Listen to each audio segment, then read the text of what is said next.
KPBS On Demand is supported by Pacific Arts Movement, inviting you to the 26th San Diego Asian Film Festival, November 6th to 15th, showcasing films from China, India, Hong Kong, Japan, South Korea, Thailand, and Vietnam. For tickets and information, go to sdaff.org. Good morning, I'm Lawrence K. Jackson. It's Friday, October 17th. VP J.D. Vance's visit to San Diego this weekend is leading to some confusion. More on that next, but first, the headlines. National Teen Driver Safety Week kicks off Sunday and goes through the 25th. The week is used to encourage parents to talk to their teens about developing safe driving habits. This means obeying the rules of the road, not using the phone while driving, and being an overall good role model for safe driving. Police officials report that car crashes are a leading cause of death for teens 15 to 18 years old. There are roughly 2,500 No Kings protests taking place in cities big and small across the country. A press release says the purpose is to peacefully and powerfully show that we stand united for democracy and against Trump's threats to it. Here in our county, there is a large rally taking place on Saturday at Waterfront Park in downtown San Diego, starting at 9 a.m. There are also multiple local rallies happening across the county. An estimated 60,000 San Diegans attended the last No Kings rally on June 14th. The San Diego Padres as a ball club fell short this year, ultimately losing to the Cubs in the National League Wild Card Series. However, standout right fielder Fernando Tatis Jr.'s effort on the defensive end is being honored. Tatis is now a finalist along two other MLB players for what would be his second Gold Glove. He snagged his first Gold Glove in 2023 as well as a National League Platinum Glove that year. We will see if El Nino can add another Gold Glove this year. From KPBS, you're listening to San Diego News Now. Stay with me for more of the local news you need.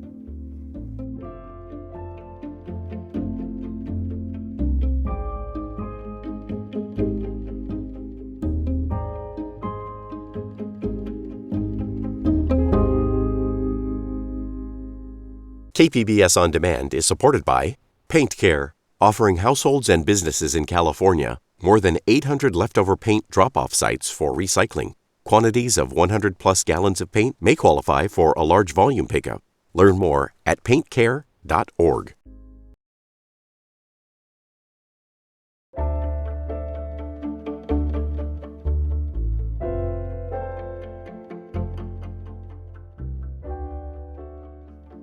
Vice President J.D. Vance is coming to Camp Pendleton this weekend to attend a celebration of the Marine Corps' 250th birthday.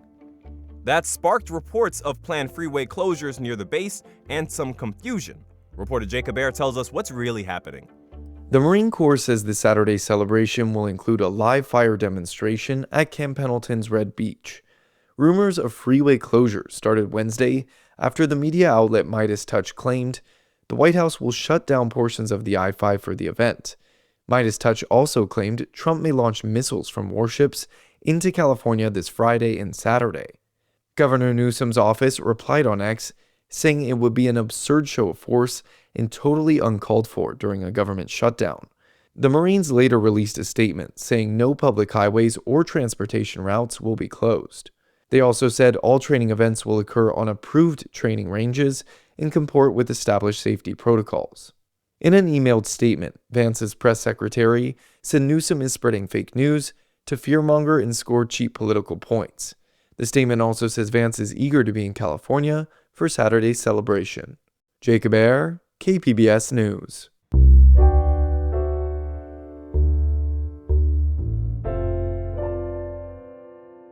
It's been a busy week for military news. More than 1 million service members were paid despite the government shutdown, and members of the Pentagon Press Corps turned in their credentials instead of agreeing to new rules set by Defense Secretary Pete Hegseth. Military and Veterans reporter Andrew Dyer spoke with John Carroll. Hi there, Andrew. Thanks for joining. Hey, thanks for having me. We just heard the latest on possible traffic problems around Camp Pendleton. What is this weekend's event all about? So the Vice President, J.D. Vance, is visiting the base for a big live-fire amphibious capabilities demonstration. It's the Marine Corps' 250th birthday. Next year, the U.S. celebrates the same. It's semi-quincentennial. The whole thing is being recorded, and the White House is going to broadcast it next month. Okay. So is this unusual for Camp Pendleton? I mean, yes and no. The Navy and Marines do a lot of amphibious training at the base and offshore. It's normal for the Amphibious Ready Group and the expeditionary units to do their deployment workups right there. What's unusual is the reports about some sort of ship-to-shore live-fire event. The Navy manages the only ship-to-shore bombardment range on San Clemente Island, which is 70 miles offshore and completely off-limits to the public. In a statement, the Marines say they conducted a detailed risk assessment for Saturday, and I'm told part of that was a discussion on whether the freeway should be closed, but we haven't been able to confirm the reports of any plans to launch missiles over the five. Okay, Governor Newsom criticized the White House for going ahead with the event during the government shutdown. And there was, of course, a lot of concern about troops not getting paid this week. So what changed? Oh, President Trump ordered the Pentagon to find a way to pay its troops, and it did. About $8 billion in unallocated DoD research funds were used to meet the payroll. DHS did a similar shuffling to pay the Coast Guard. What about the next payday? So far, no word on how they're going to handle the end-of-the-month payroll. It should be noted that government civilians still aren't being paid. It's just the troops. And a lot of them work with the military, right? Yeah, a lot of them are still going to work. Some are furloughed, but a lot of those positions are essential, so they got to keep showing up. They have to work. Okay, this one is really interesting to me. I'm sure to you, too. The other big story, Pentagon reporters are refusing to agree to new press access rules, so they're no longer allowed in the Pentagon. What is that all about? So the 15th, which was coincidentally the payday for the troops, it was also the deadline for the Pentagon Press Corps to vacate the building if they didn't agree to these new restrictions. Now, this has been longstanding practice in the Pentagon. The news outlets have desks in there. They work in the building. They have badges, and they're allowed to, certain areas they're not allowed, but, they work in the building like other people do. Well, what has been the reaction to that?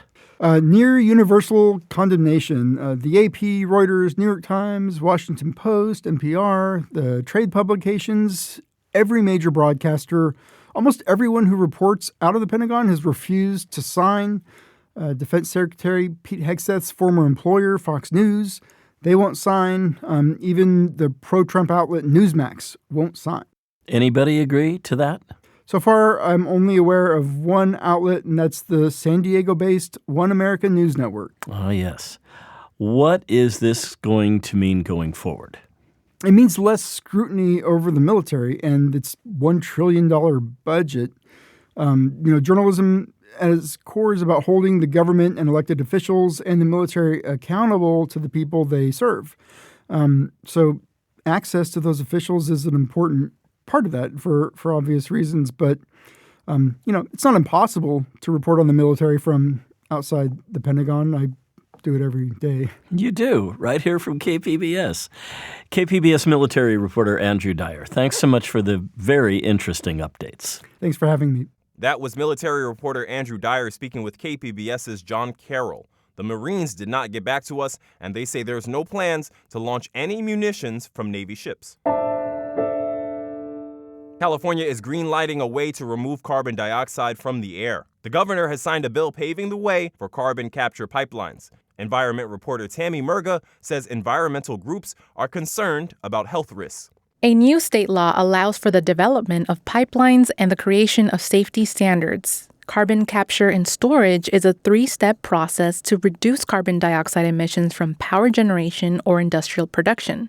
David Victor is director of UC San Diego's Deep Decarbonization Initiative. You can capture carbon at these industrial sources like cement plants, power plants, refineries, other sources, and then move it by pipeline and inject it underground. Victor says it's relevant to San Diego because our power grid is part of California's power grid. What this does in principle is it helps open another option for generating electricity with low to nearly zero emissions. Environmental groups worry about health risks connected to pipeline leaks. Ryan O'Hara is with San Diego 350. If it's released in your community and if you breathe it in, it can cause brain damage and death. Now that pipelines can be built, O'Hara hopes the state won't let the fossil fuel industry influence its safety standards at the expense of communities. Tammy Murga, KPBS News. Schools and workplaces across the state participated in the Great Shakeout earthquake drill this week. Education reporter Katie Anastas was at Horton Elementary School. An earthquake has occurred. Expect aftershock. The ground isn't shaking, but if it were, these fourth grade students would know exactly what to do.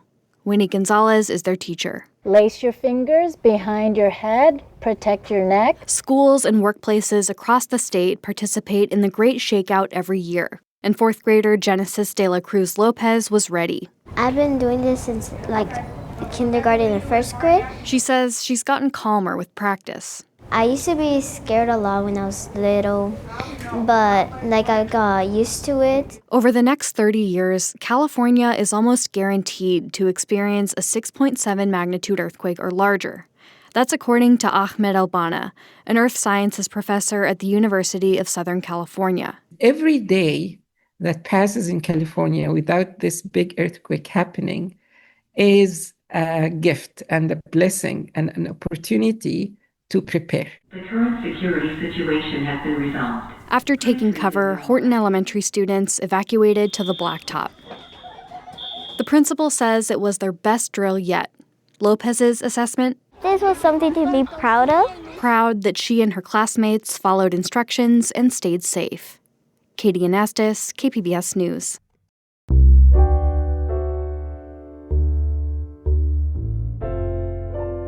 After street closure permits were canceled last minute, the North Park Book Fair comes back this Saturday in pop-up form. Arts reporter Julia Dixon-Evans says the switch rallied the creative community. A beloved neighborhood book fair that was nearly called off gave a local cidery a chance to fulfill a vision, becoming a true third place. I love creating a hub for artists and writers and community members. That's Laura Worm, owner of Bivouac Cider Works. And I think you see it in a lot of other great cities in the world where there are third places or city centers or cafes or plazas, but we don't have that a ton in San Diego. Instead of seeing thousands of book lovers left stranded due to construction and permit issues, she offered up the Bivouac Adventure Lodge space on 30th Street. We're here to have fun. We're going to meet some authors. We're going to have some cider. It's not the most structured. It's not the most planned. There's not tickets. So I would say anybody who's planning on coming, come with an open mind. On Saturday from 10 a.m. to 2 p.m., the mini version of the fair is spread across 3 spots in North Park. Authors at Bivouac, artists and crafters at Verbatim Books, and zine makers and booksellers at the Bargain Center parking lot. Julia Dixon-Evans, KPBS News.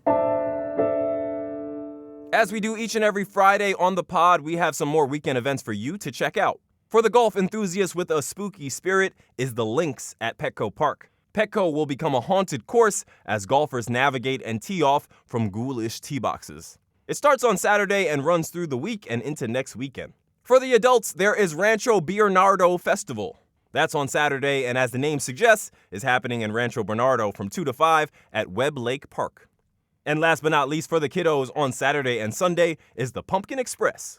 It's being put on by the Campo Railroad Museum. You can take a ride on a decorated vintage 1920s rail car and decorate a personally picked pumpkin. Try saying that 3 times fast. Whatever you do this weekend, I hope you have a good one. That's it for the podcast this week. This podcast is edited by Brooke Ruth and produced and hosted by me, Lawrence K. Jackson. Thanks for listening and have a great weekend.